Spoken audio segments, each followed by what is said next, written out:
I'm always in my pajamas when I record. I don't get it.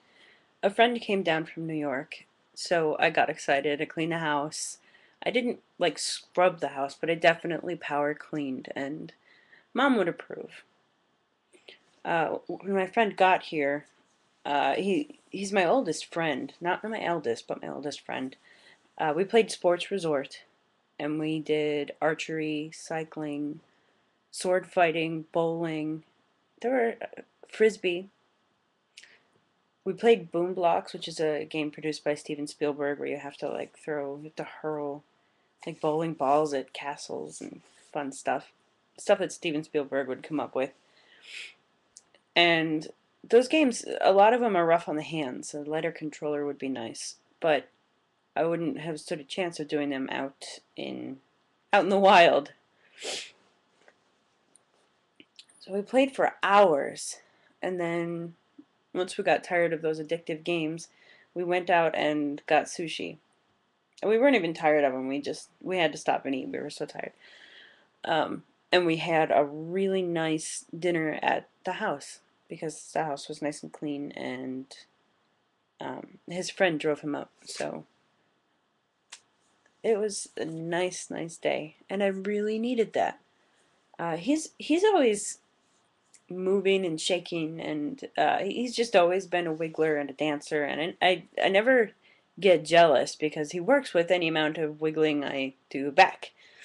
Um, but we also played American Idol and Guitar Hero Smash Hits, Guitar Hero World Tour, Beatles Rock Band, um,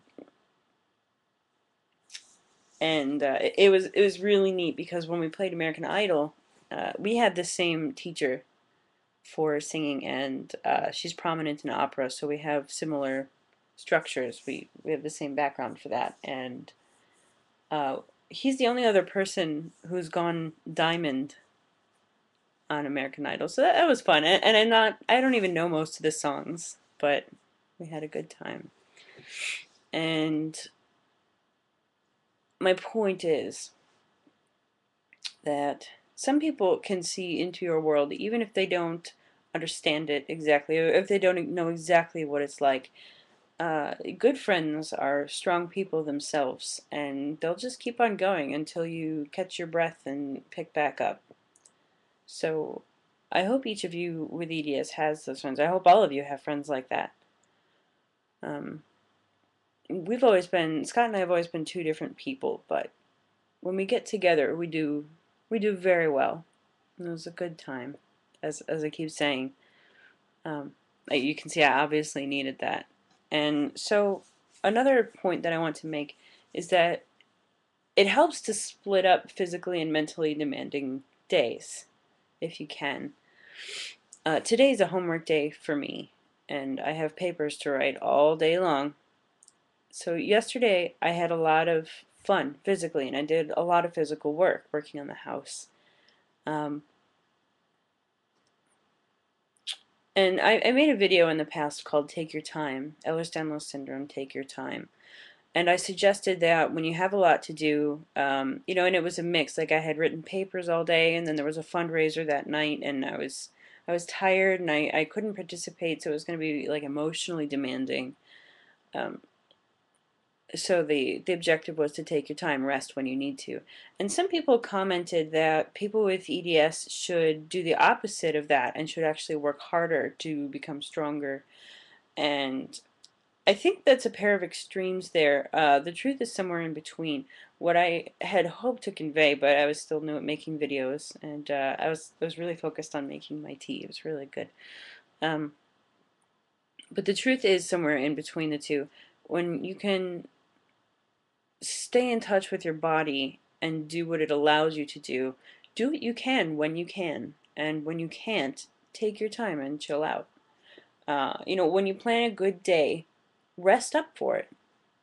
And when you don't plan a good day, rest after.